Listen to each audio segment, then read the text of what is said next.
আমার প্রিয় ছাত্রছাত্রীবৃন্দ, কল্যাণী বিশ্ববিদ্যালয়ের অন্তর্গত বিভিন্ন কলেজে যে সমস্ত ছাত্রছাত্রী ফিফথ সেমিস্টারে পড়াশোনা করছো এবং তোমাদের পলিটিক্যাল সায়েন্স অনার্স রয়েছে, তোমাদের জন্য এই ভিডিওটি অবশ্যই ভিডিওটি শেষ পর্যন্ত দেখবে, কোনো রকমের স্কিপ করবে না। আমাদের চ্যানেলটি যদি সাবস্ক্রাইব করা না থাকে অবশ্যই চ্যানেলটি সাবস্ক্রাইব করে নেবে এবং পাশে থাকা বেল আইকনটি অন করে দেবে, যাতে তোমাদেরই প্রয়োজনীয় ভিডিও আপলোড হলে সঙ্গে সঙ্গেই তোমার কাছে সেই নোটিফিকেশান পৌঁছে যায়।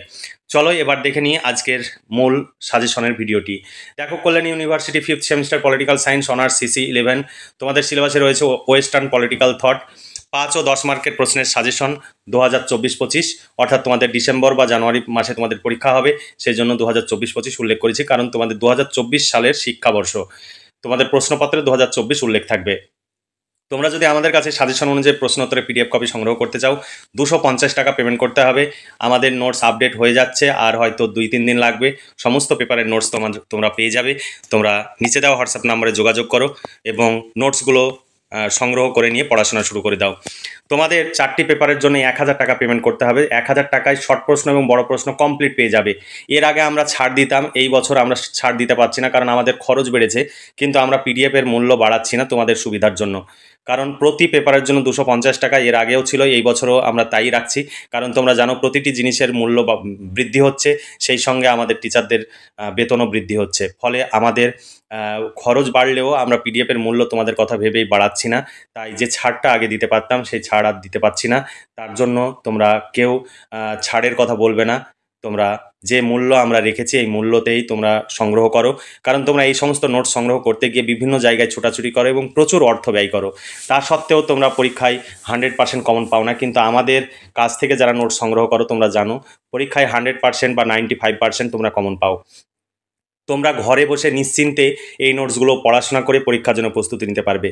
তাই কোনো রকমের দেরি না করে, আমাদের এখানে দামাদামি না করে এই নোটসগুলো তোমরা পেমেন্ট করে একটা একটা করে পেপার সংগ্রহ করো এবং পড়াশোনা শুরু করে দাও।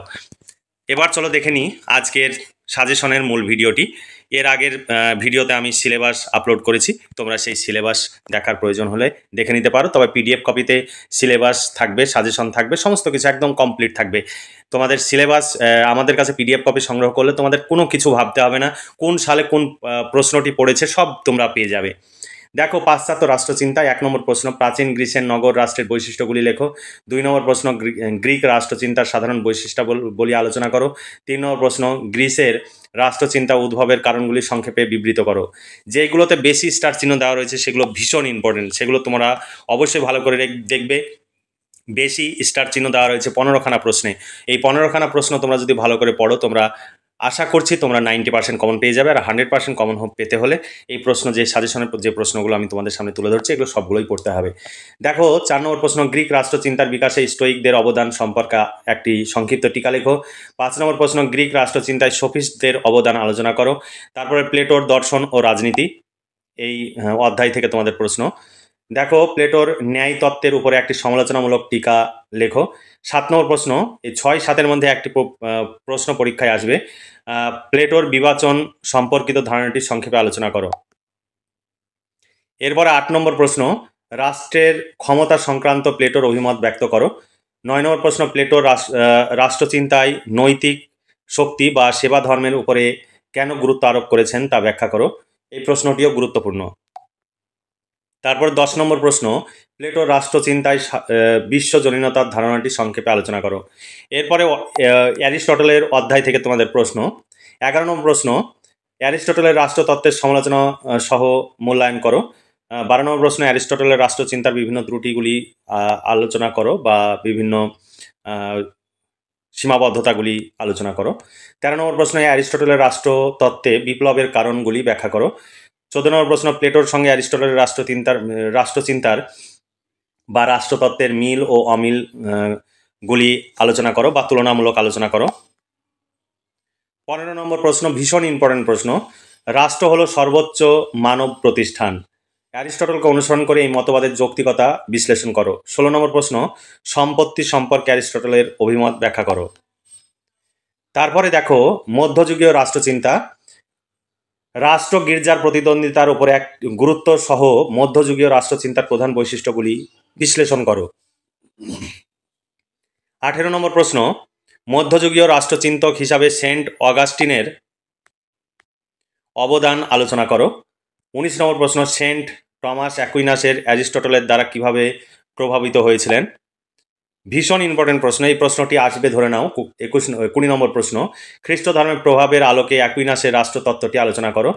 21 নম্বর প্রশ্ন, সেন্ট টমাস অ্যাকুইনাসের আইন দর্শন সম্পর্কে আলোচনা করো।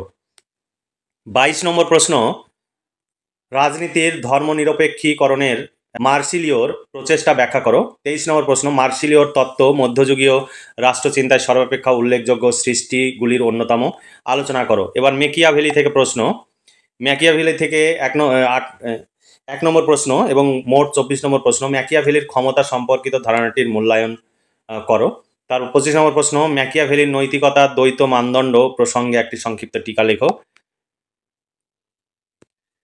26 নম্বর প্রশ্ন, ম্যাকিয়াভেলির প্রজাতান্ত্রিকতাবাদের ধারণাটি সম্পর্কে একটি সংক্ষিপ্ত টিকা লেখো।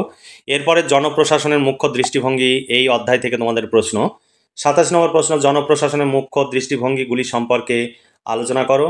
আর 28 নম্বর প্রশ্ন, জনপ্রশাসনের মুখ্য দৃষ্টিভঙ্গির প্রকৃতি বা মুখ্য বৈশিষ্ট্যগুলি লেখো। এই ছিল তোমাদের 28খানা সাজেশন ভিত্তিক প্রশ্ন। এই সাজেশন ভিত্তিক প্রশ্ন অনুযায়ী যদি প্রশ্নোত্তরের পিডিএফ কপি সংগ্রহ করতে চাও, শর্ট প্রশ্ন এবং বড় প্রশ্ন উত্তর সহ কমপ্লিট পেয়ে যাবে। 250 টাকা পেমেন্ট করতে হবে। ফোনপে, গুগল পে বা পেটিএম বা অ্যামাজন পে, এয়ারটেল পে, যে কোনো পেমেন্ট অপশানের মাধ্যমে নিচে দেওয়া হোয়াটসঅ্যাপ নাম্বারে তোমরা পেমেন্ট করবে। পেমেন্টের রিসিভ কপিটি তোমরা এই হোয়াটসঅ্যাপ নাম্বারে পাঠাবে এবং Kalyani university 5th semester political science honours CC 11 বা 12 এগুলো এইভাবে তোমরা লিখে দেবে। কখনো হাই লিখে ছেড়ে দেবে না, তোমরা ইউনিভার্সিটির নাম, সেমিস্টার এবং বিষয় উল্লেখ করে আমাদের মেসেজ করবে। আর আমাদের কাছে নোট সংগ্রহ করলে তোমাদের অর্থ এবং সময় সাশ্রয় হবে, কারণ এই সমস্ত নোট সংগ্রহের জন্য তোমরা বিভিন্ন প্রান্তে ছোটাছুটি করো। এতে যাতায়াত খরচ রয়েছে, প্লাস টিউশন ফিজ রয়েছে। এতে তোমাদের যে পরিমাণে খরচ হয়, তাছাড়া তোমরা পরীক্ষার 7 দিন আগে পর্যন্ত তোমাদের নোট সংগ্রহ করতে হয়। আর আমাদের কাছে নোট সংগ্রহ করলে তোমাদের কিচ্ছু ভাবতে হবে না, কমপ্লিট সমস্ত কিছু পাবে। এখানে দেখো 2023 সালের প্রশ্নটিও এখানে তুলে দেওয়া রয়েছে। তোমাদের 2023 সালে কি প্রশ্ন পড়েছে সেটিও তোমাদের ভাবতে হবে না, একদম কমপ্লিট পিডিএফ কপিতে সমস্ত কিছু পেয়ে যাবে। এরপরে দেখো পিডিএফ কপিতে এবার উত্তর অংশটি দেখো। এখানে একটি প্রশ্ন অথবা একাধিক অথবা বিভিন্নভাবে প্রশ্নটি আসতে পারে এবং সেই প্রশ্নগুলো কিভাবে লিখতে হবে সেটিও এখানে দেওয়া রয়েছে এবং সুন্দর করে এখানে পয়েন্ট আকারে উত্তর লেখা রয়েছে। তোমরা এখানে বেশি করে এবং বড় করে উত্তর লেখা রয়েছে। তোমরা যেগুলো সহজ বা যে অংশগুলো সহজ সেইগুলো তোমরা মুখস্থ করবে এবং তোমরা তার জন্য তোমরা তোমাদের স্বাধীনতা থাকবে, কারণ ছোট নোটস তুমি যদি পড়ো তাহলে পরীক্ষায় কিন্তু বড় করে লিখতে পারবে না, কিন্তু বড় নোটস যদি তুমি পড়ো তাহলে পরীক্ষায় তুমি ছোট করে লিখতে পারবে। কারণ সব লিখতে হবে না, যতটা তোমার মনে থাকবে বা যে অংশগুলো সহজ মনে হবে সেইগুলো তুমি মুখস্থ করবে বা মনে রাখবে। তাহলে এখানে দেখতে পাচ্ছ পুরো সমস্ত কিছু তোমরা এখানে পেয়ে যাবে এবং প্রতিটি প্রশ্ন একাধিক অথবা রয়েছে এবং বিভিন্ন সালে যে প্রশ্নগুলো পড়েছে সমস্ত প্রশ্নগুলোকে একত্রিত করা হয়েছে। এখানে দেখতে পাচ্ছ একাধিক অথবা দেওয়া রয়েছে এবং পুরোটাই কম্পিউটার টাইপ। আমাদের কাছে নোট সংগ্রহ করলে তোমরা ভীষণভাবে উপকৃত হবে, অর্থ এবং সময় সাশ্রয় হবে। সেই সময়টা তুমি অন্যান্য কম্পিটিটিভ পরীক্ষা বা পারিবারিক কাজে তোমরা ব্যবহার করতে পারো অথবা পড়াশোনার কাজে তোমরা ব্যবহার করতে পারো, বিভিন্ন কাজে তোমরা ব্যবহার করতে পারবে। তোমরা প্রচুর সময় লস করো, সেই সময়ের মূল্য এখন থেকে দিতে শিখো, নইলে পরবর্তীতে এই সময় হয়তো তোমাদের কষ্ট দিতে পারে। তাহলে আজকে এই পর্যন্তই। ভালো থেকো, সুস্থ থেকো এবং খুব ভালোভাবে পড়াশোনা করে পরীক্ষার প্রস্তুতি নাও। এই শুভকামনা জানিয়ে আজকের ভিডিওটি এখানেই সমাপ্তি ঘোষণা করছি।